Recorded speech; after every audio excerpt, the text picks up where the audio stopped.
Before I begin, I want to acknowledge that we are on the traditional, unceded, and shared territories of the Coast Salish peoples, the Katzie, Kwantlen, and Semiahmoo First Nations.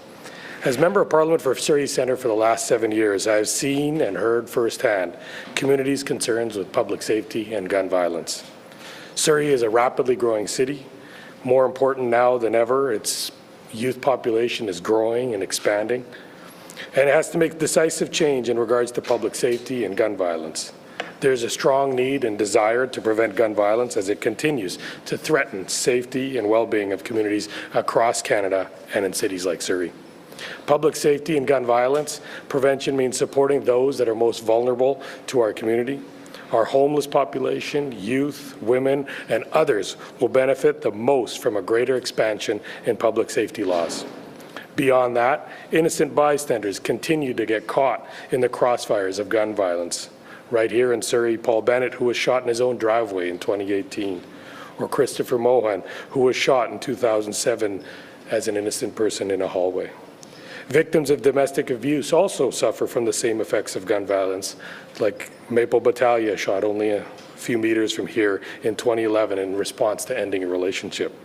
We cannot continue to wait to protect these people. Expansion of public safety is our priority.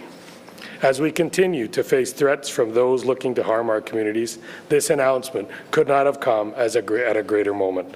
Canadians deserve better, and we will continue to pave the way for a brighter future. I look forward to today's announcement and how it will make a real difference for Canadians. And I'd now like to introduce the Right Honourable Prime Minister Justin Trudeau, who will make the announcement today. Thank you.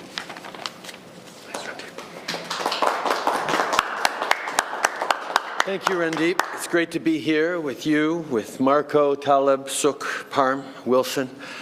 Before I begin, I want to acknowledge that we're on the traditional, unceded and shared territories of the Coast Salish peoples, the Katzie, Kwantlen, and Semiahmoo First Nations. I also want to take a moment to congratulate David Eby on becoming the leader of the BC New Democratic Party and the next Premier of British Columbia. I look forward to working with him to make life more affordable and build a better future for everyone in the province. I'm looking forward to continuing the great work that I've been able to do with Premier Horgan over the past years. John has been a solid friend and an extraordinary leader through uncertain times here in BC, but I can tell you that his impact, his influence, and his leadership has stretched right across the country. John will be sorely missed as I wish him all the best in his next challenges, but I know that we'll be very much looking forward to working with David as the months and years unfold in the future. It is great to be back home in BC. I got to spend some time with Canadians yesterday, people in British Columbia yesterday, including a number of women's groups, to talk about how people are challenged with the cost of living. We know prices are going up. We know grocery bills and rent and gas prices are squeezing them in so many different ways, which is why we've stepped up as a government with targeted support that's going to help millions upon millions of Canadians. It's great news that this week we passed the GST credit. That means we're doubling the credit for 6 months in checks that are going to be arriving in the coming weeks to 11 million households across this country. It'll make a real difference in the rising cost of living for so many Canadians. We're also busy moving forward in the House of Commons with legislation that's going to make dental care accessible for all kids under 12, with up to $1,300 in support over the next 2 years for families who can't afford dental for their young kids. And we're moving forward with direct support for low-income renters. It'll hit about 2 million people, almost 2 million people, with a $500 top-up that will really, again, make a difference with the rising cost of living. On sait que les gens font face à des énormes défis au niveau du coût de la vie. C'est pour ça que notre gouvernement est là pour aider avec le coût de la vie, avec un crédit de la TPS qui va arriver dans les semaines à venir dans 11 millions de ménages, avec de l'aide pour les soins dentaires supplémentaires pour les enfants à travers le pays, avec de l'aide pour les locataires à faible revenu. We were pleased the Conservative Party actually supported our measures on GST credits for 11 million households. They changed their initial objection to what we proposed and supported it, which is a good thing. But we now need them to stop blocking the dental and rental supports that we're putting out, because far too many Canadians need extra support, and political parties need to work together to be there for Canadians. We're here today to talk about what we're doing to keep our communities safe. As we see gun violence continue to rise in our cities, and unfortunately Surrey and the Lower Mainland are no exception, we have an obligation to take action. Today we're joined by families and advocates, people who've been at the forefront of the fight for tougher gun control for years.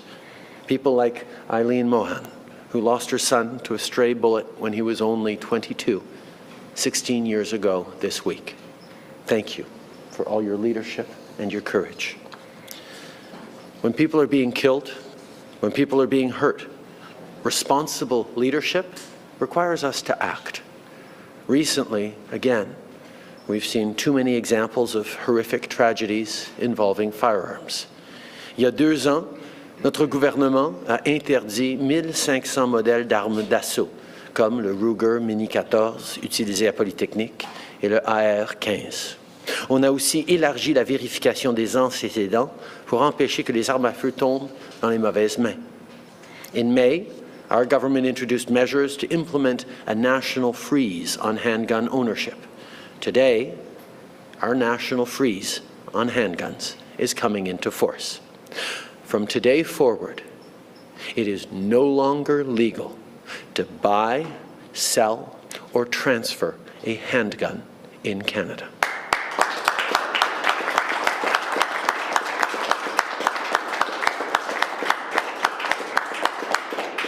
We have frozen the market for handguns in this country, and our ban on imports that took effect in August remains in place.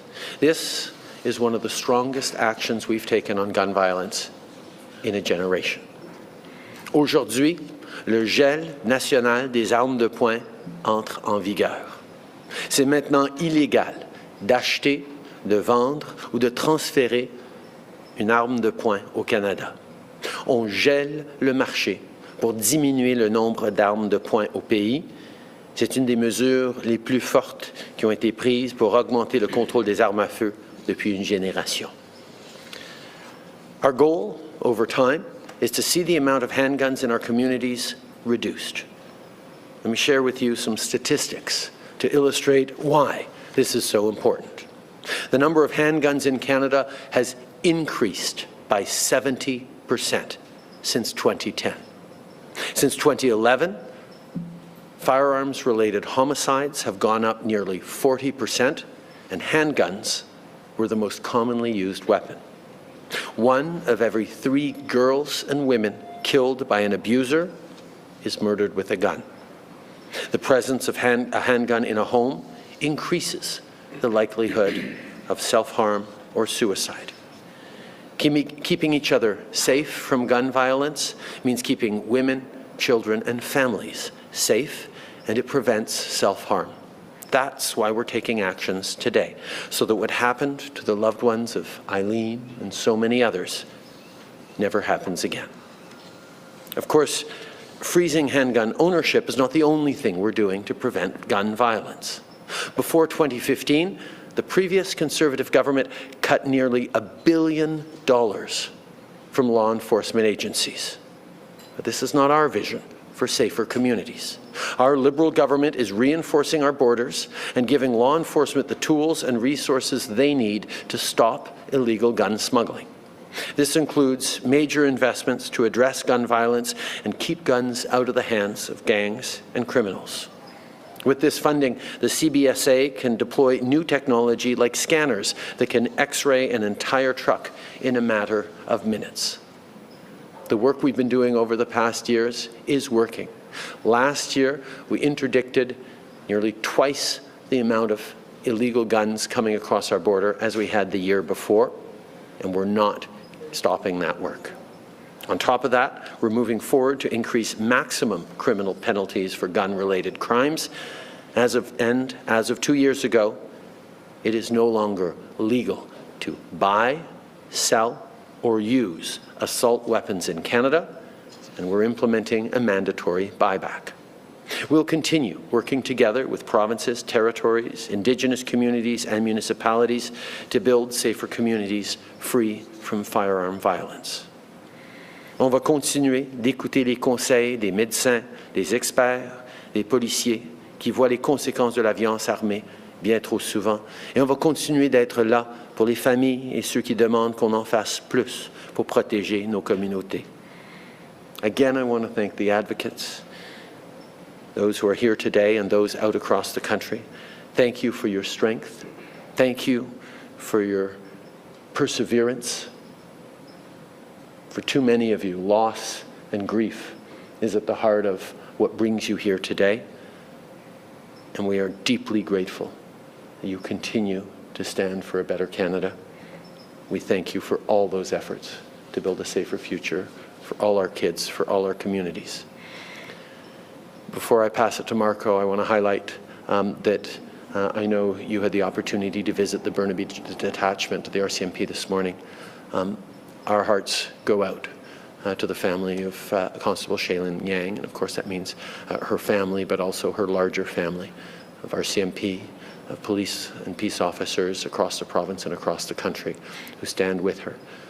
We continue to remain pledged to doing everything we can to ensure that our communities are safer, to make sure that people suffering from mental health and those mental health challenges and distress, and those who are on the front lines to help them and serve them are able to get the support and resources they need.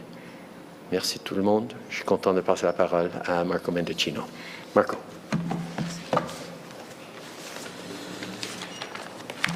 Merci, Premier Ministre. Bonjour tout le monde, and thank you to Randeep and our entire caucus in Surrey and in the Greater Vancouver area for the stellar leadership that you are showing, not only on public safety but on affordability and a wide range of issues. I want to thank you as well, Eileen, for being here, and I'll come to you in a moment. But before I move to the substance of the announcement, which the Prime Minister, of course, covered, I do want to take a moment to express, on behalf of the Prime Minister and our government, our profound sympathies to Shaylin Yang, the constable who worked in the Burnaby detachment, who sadly lost her life. In speaking with the team that she worked with this morning, I was struck by her dedication and her passion not only to keeping our communities safe, but to mental health issues. Prior to becoming a Mountie, she was an advocate and then was recruited to work on the front lines. And the other thing that I learned from her team this morning was that she was a warrior. And it's quite clear to me from the way in which they imparted the events of that tragic day to me that had she not stood up with bravery and courage, that more lives would have been lost.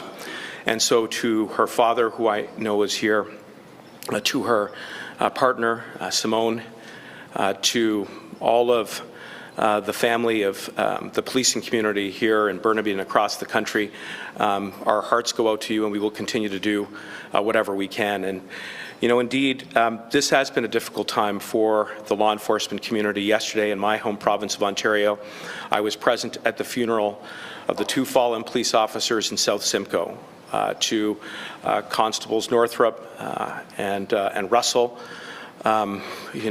We heard similar stories. In both cases, from their colleagues. Constable Northrup had finished his shift that night before he went out into the community. And he took that call voluntarily. And Constable Russell had 33 years on in service, and he could have retired 3 years ago. And this is the uncommon dedication that we see across the country. The women and men who put on the uniform, who put on the badge, who are trying to keep our community safe, who are prepared to make the ultimate sacrifice every day that I'm thinking about today. I'm thinking about them. I'm thinking about the families like Eileen And the last time we were here was in the spring, and I remember, Eileen, it was around May 31st, which was Christopher's birthday, and today we're here in and around the anniversary of his death. And even though those are two difficult bookends to a life that was tragically cut short by gun violence, it is his memory, it is you that inspires us to do the work that we are doing today. It is all of the advocates, I wish that everybody could see, but they're all here, from municipal leadership to local grassroots organizations like SAFE and Options. I cannot thank you enough. As the Prime Minister said, it is because of your perseverance through that tragedy and through that loss that we are able to do the work that we are doing today, which of course includes the national handgun freeze. And the Prime Minister has outlined the highlights, but just to underline it, going forward today, it will be illegal to buy, sell, transfer, or bequeath handguns. This is a significant stride forward towards a smart, sensible gun policy to keep our communities safe. Why are we taking this decision? Because we've seen gun crime go up. We've seen handgun crime go up. 45 to 55,000 new registrations on average for the last decade, while at the same time seeing handguns overtake and become the #1 type of gun used in homicides. C'est inacceptable. Ça, c'est la raison qu'il faut gérer sur un dossier qui touche tout le monde. N'importe où les Canadiennes et les Canadiennes vivent, dans des communautés urbaines comme ici, à Surrey, ou même dans des communautés rurales. I want to say that the step that we are taking today is part of a broader agenda to reduce gun violence. And one of the unique features of our government is we don't believe in just picking one lane when it comes to solving this complex problem. You need smart laws, you need sensible laws, which is why even as we move forward with this provision today, we're going to work with all parliamentarians to pass Bill C-21 into law. We've got to get that law passed as quickly as possible. It will not only reinforce the national handgun freeze, it will give law enforcement the additional tools that they need to tackle organized crime, hardened criminals who are terrorizing our communities through gun trafficking, whether at our borders or domestically, by raising maximum sentences against those who pose the greatest risk to our communities, by giving police additional surveillance powers to bust up the organized criminal networks that are trafficking guns across borders. We need to pass that law. We need to make sure that we make good on our commitment to implement the buyback program on a national ban for assault-style rifles, because those guns have no place in any community. They were designed for one purpose, and that is to kill people using maximum lethal force in the shortest period of time. And with the partnership of our many, many stakeholders, including provinces and territories, we're going to get that done. And finally, we need to stop gun crime from occurring in the first instance. And I'm so proud of the leadership, Prime Minister, you have shown, our government has shown in launching the Building Safer Communities Fund, which is a program designed to partner with the people who are in this room, who know where the risks are, who know when young people meet that fork in the road, how we can empower them to have that sense of belonging, of confidence to make the right choices. And we're going to roll out that fund even more quickly than we have in the past. And it's only by doing these three things together that we can truly eradicate gun violence once and for all. And we owe it. We owe it to everybody. We owe it to the victims and families who've been touched, whether you're talking about Portapique and Truro and Nova Scotia, les familles des survivants de la tragédie au Québec, de la Polytechnique ou la mosque à la ville de Québec. In my hometown, the families and the survivors from the Toronto Danforth shooting, or right here in British Columbia with Eileen, so that there isn't another tragedy like that again. Thank you very much. Merci beaucoup.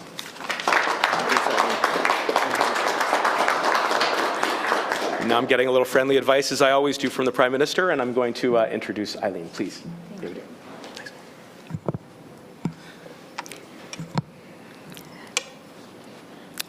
October 19th marked the 16th anniversary of my son, Christopher, who was stolen from the doorsteps of my home. And during the trial of Christopher, I presented a victim impact statement, and I said, our forefathers should have first invented life before we invented death. And whenever I had an opportunity to do a rally and advocacy in my son's memory, I always said an elected official's first and foremost priority is public safety and security. And never in my lifetime I thought that I would see a day like this that would come about, that we will choose life over death. And this freeze will impact our future society. Choosing life, it takes a political will and a political courage to make it happen. It is not a popular law, a freeze. It has not made some people happy, but leaders are not chosen to make people happy. They are there to lead and to act for the future generation. And today, the Liberal government has chosen life over death. And I want to thank the Prime Minister and his leadership of choosing life and not taking into effect of the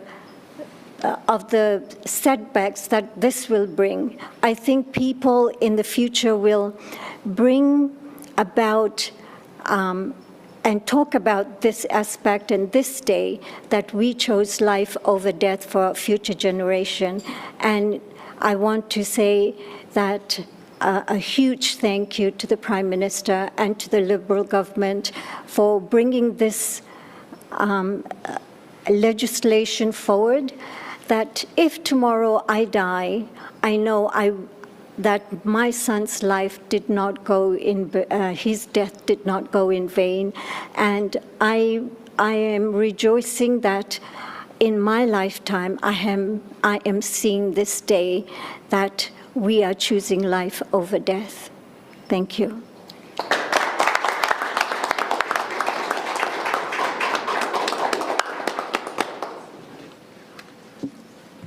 Thank you, Eileen. I want to thank her for her advocacy, Minister Mendocino and the Prime Minister.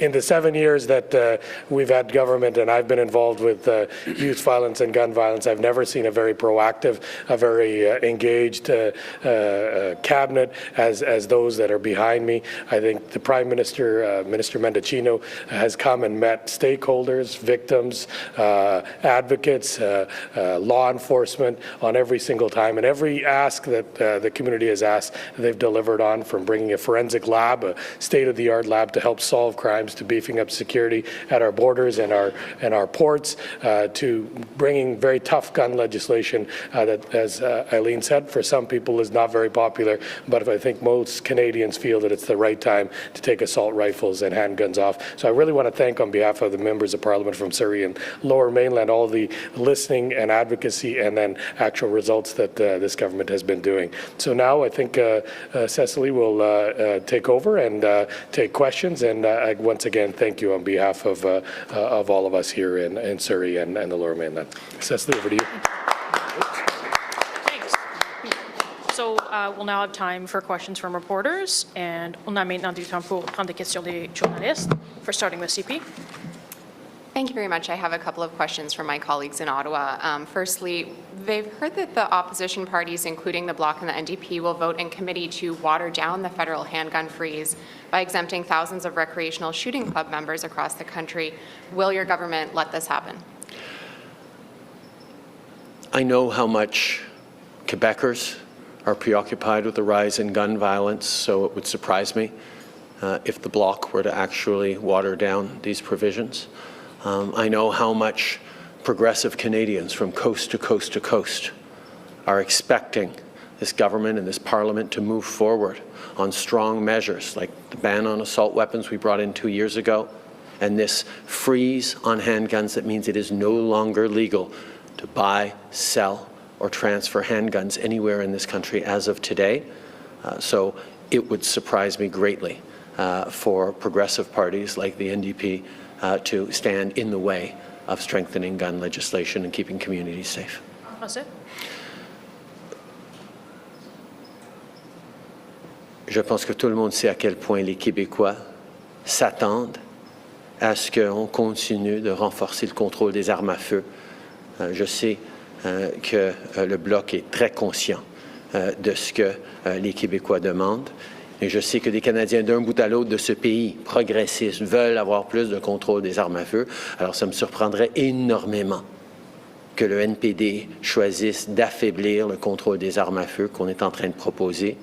Depuis 2 ans, il est maintenant illégal d'acheter, de vendre ou d'utiliser des armes d'assaut. Et à partir d'aujourd'hui, on ne peut plus acheter, vendre ou transférer des armes de poing. Ça me surprendrait énormément que des partis progressistes essayent d'affaiblir ces mesures-là. Next question, go ahead. In the recordings released yesterday between Commissioner Lucki and the Nova Scotia RCMP, the Commissioner confirmed that she was responding to a request from a minister about firearms and stressed that your government was in the middle of trying to get firearms legislation going. What can you say to assure Canadians that this wasn't a sign the government was meddling in a police investigation? In the days and weeks following the horrific massacre in Portapique, a killing that left communities reeling, families grieving, and Canadians from coast to coast to coast shocked. Canadians and those families wanted answers. We wanted to make sure that those families got as many answers as they could as quickly as possible, which is part of why we launched the public inquiry that's going on right now. But every step of the way, we recognized and supported the fact that the RCMP and police of jurisdiction are the ones who decide what is released and when. They make decisions about how to balance the need of the public to get answers and the need to protect the integrity of investigations. And as we saw in this case, it was the police that months later made that decision to release more information. We will always ask on behalf of Canadians for more answers, but we always ensure that the RCMP and police officers can do their jobs. Okay, next question, CBC. En français, oui. Nous savons que dans les jours et les semaines qui ont suivi cette tuerie horrible à Portapique, en Nouvelle-Écosse, les familles, la communauté, les Canadiens voulaient des réponses. C'est pour ça que, d'ailleurs, nous avons maintenant une enquête publique sur ce qui s'est passé à ce moment-là. Alors oui, nous avions demandé et nous voulions voir toute l'information nécessaire sortir pour donner des réponses aux Canadiens, mais en même temps, nous savions et nous respections toujours le fait que c'est seulement la police qui détermine quelles réponses ils peuvent donner en public et quelles réponses ils ne peuvent pas donner pour ne pas mettre en péril l'intégrité de l'enquête qui est en cours. Et à ce niveau-là, on a toujours respecté cette indépendance et cette autonomie des policiers. CBC. Hi there. Thanks for taking our questions. The SKS rifle was used by the BC manhunt suspects, the Fredericton shooter, and most recently in the shooting deaths of 2 officers in Innisfil, Ontario, but it's not on the prohibited or buyback list. Why is that, and are there any plans to ban the SKS rifle in Canada? Happy to turn it over to Minister Mendicino, who can speak to that. Marco? Well, first, our thoughts go out to those frontline officers who lost their lives during the line of duty as a result of the gun violence that we've seen. And when it comes to the measures that we have already introduced, we put in place a very ambitious plan to ban nationally assault-style rifles and to then, by extension, launch a buyback program to get those assault-style rifles out of our communities once and for all. When we introduced Bill C-21, we said that as a government, we would be amenable to working with all parties to make sure that we had the right policies as it relates to assault-style rifles. And that is precisely the work that the Standing Committee on Public Safety is doing right now. So they will be looking at models, they will be looking at exactly the kind of examples that you have cited and providing recommendations to the government, which we have said we will thoughtfully and carefully consider once we receive. But it is important to underscore to you and to your viewers and all Canadians that that work has to be undertaken independently at this stage, that the work of Parliament at the committee stage is undertaken by the membership of those who sit on the committee. In fact, we have one of those members with us today, MP Nur Mohammed, who has been an outstanding advocate when it comes to making sure that we get our gun policies right, including Bill C-21, and I look forward to working with him and all the members of that committee to continue to debate this issue very carefully. Donc, tout d'abord, on avait à introduire une bannière nationale pour des armes d'assaut. Il y a 2 ans maintenant, c'est une mesure très concrète. Et par extension, on va lancer un programme de rachat obligatoire partout pour ramener toutes ces armes d'assaut parce qu'il y a aucune raison pour permettre ce type d'armes à feu de rester aux communautés. Le comité de sécurité publique au Parlement étudie avec beaucoup d'attention la question laquelle touchait sur des autres styles d'armes d'assaut. Peut-être qu'on peut bannir ou mettre dans le bannir, mais ce travail est en progrès maintenant au comité dans une façon indépendante et nous restons toujours ouverts pour l'opportunité de travailler avec le comité et même tous les parlementaires. C'est un enjeu très important. Follow-up. This is for the Prime Minister. You had reacted to David Eby, slated to becoming the BC NDP leader, clearing the way for him to be Premier of BC. Wondering if you could just do that in French, if you don't mind. Okay. But actually, I wanted to follow up on Marco's comments and on your question on the assault weapons ban. As of 2 years ago, it became illegal to buy, sell, or use assault weapons anywhere in this country. And we saw Canadians overwhelmingly supportive of this measure to interdict guns that were designed to kill the largest number of people in the shortest amount of time possible, as easily as possible. That is something that we have done. Unfortunately, we see Conservative premiers trying to play the worst kinds of politics in opposition to this measure, which, let's be very clear, assault weapons are illegal to use, to sell, or to buy in Canada now. What the premiers are proposing by objecting to the buyback is to make it simply more difficult for people who currently own those guns that are now illegal to use, to sell, or to buy, to actually be compensated for those guns as we move forward with a buyback. That's the kind of politics that Canadians don't want to see around gun violence, around moving forward on these important measures. Soyons très clairs sur ce que les premiers ministres conservateurs de certaines provinces sont en train de dire par rapport à notre interdiction d'armes d'assaut. Leurs propositions et leurs objections à notre programme de rachat obligatoire ne va que rendre ça plus difficile pour ceux qui sont actuellement propriétaires de ces armes qui sont maintenant bannies, d'être compensés pour ces armes qui sont maintenant illégaux de vendre, d'acheter ou d'utiliser. C'est de la politique pure et simple et nous allons rester focusés sur le travail que nous devons faire pour protéger les Canadiens. Sur le prochain Premier ministre de la Colombie-Britannique, David Eby, laissez-moi juste dire que je suis très content de pouvoir continuer le bon travail qu'on fait avec le gouvernement de la Colombie-Britannique depuis bien des années. J'ai toujours très, très bien travaillé avec le premier ministre Horgan, qui est devenu un ami, qui a eu un impact non seulement dans des mesures importantes pour les gens ici en Colombie-Britannique, mais qui a eu un impact positif pour tous les Canadiens dans notre travail ensemble. Et j'ai bien hâte de pouvoir continuer ce travail avec David Eby. Je sais que nous partageons énormément d'atomes crochus. On voit les mêmes défis et les mêmes pistes de solutions.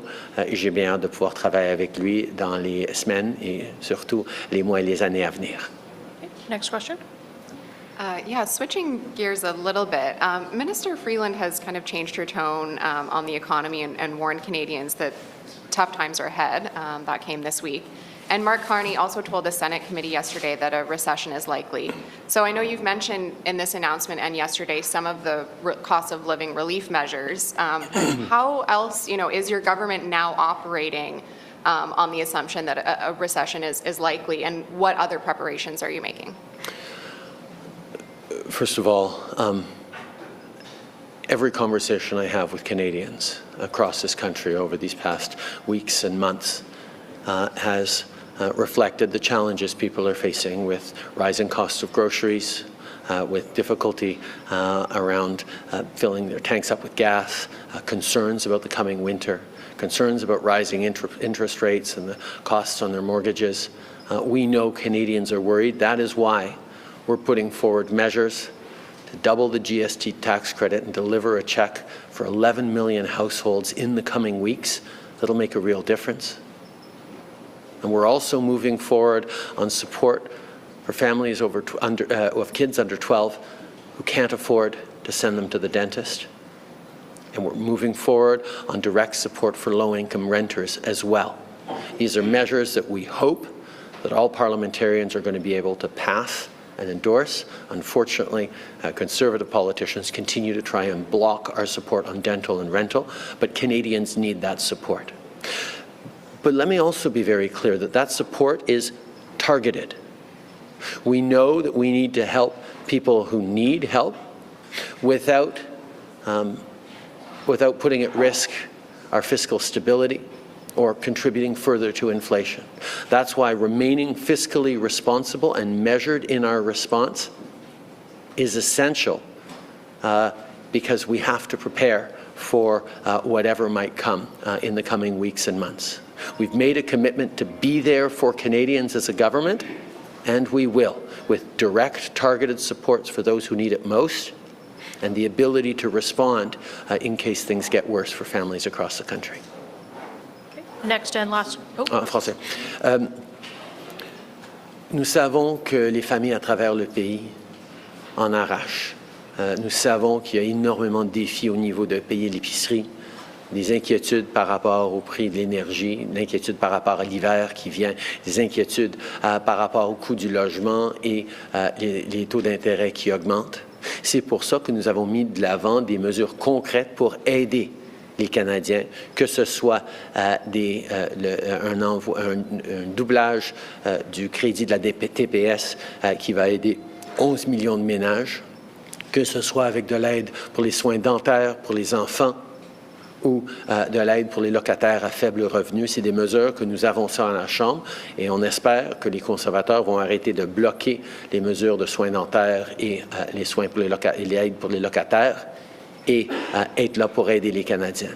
Mais en même temps qu'on est là avec de l'aide ciblée pour les gens qui en ont besoin, on est aussi en train de se préparer pour des défis qui pourraient s'en venir. On a besoin de rester ciblé, on a besoin de rester responsable à un niveau fiscal et on va continuer de l'aide pour pouvoir appuyer les Canadiens si l'économie se détériore. Merci. And last and next question, and this will be the last. Welcome to Sri, Prime Minister, and also congratulations, Marco and you, for the bill to ban the handguns. The people standing here, they are in our backyard. That's welcome addition. My question is to your last comment, Prime Minister, is we have a lot of well-needed spending during COVID and now. eventually your government's plan to balance the books and how we eventually see a balanced budget? Yeah. Thank you, CJ, for your question. I know a lot of families are worried about their household finances and grateful for the help that the federal government had given during the pandemic, and also grateful for the help that we are sending now in a targeted way for those families who need it most. But Canadians are also worried about fiscal responsibility so that we can be sure to have the ability to respond in case the economy deteriorates. Let me be very clear. We went into this pandemic with the best fiscal balance sheet of any country in the G7. And then during the pandemic, we used that to support Canadians, to support families, to support seniors, to support small businesses, to support workers.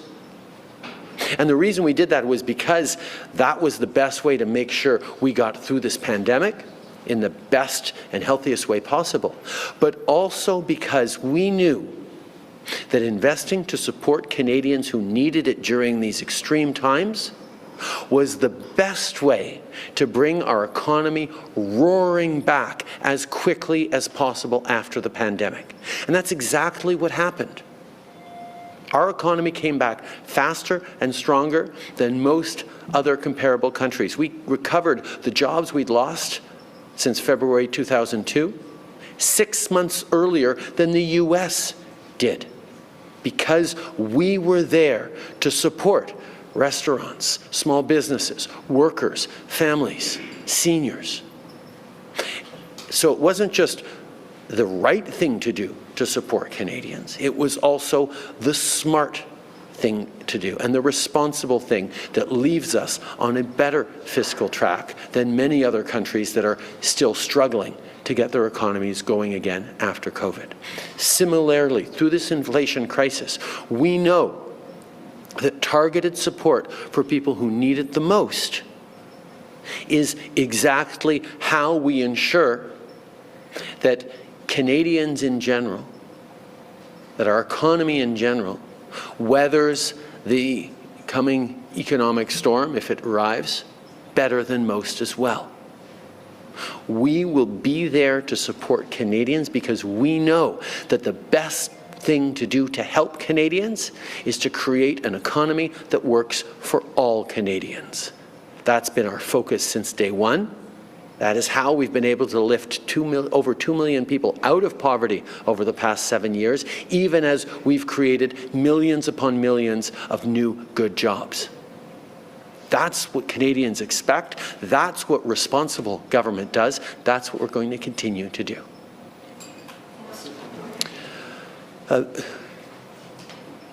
Pendant la pandémie, nous avons été là pour appuyer les Canadiens, pas juste parce que c'était la chose gentille à faire, mais parce que c'était la chose intelligente à faire.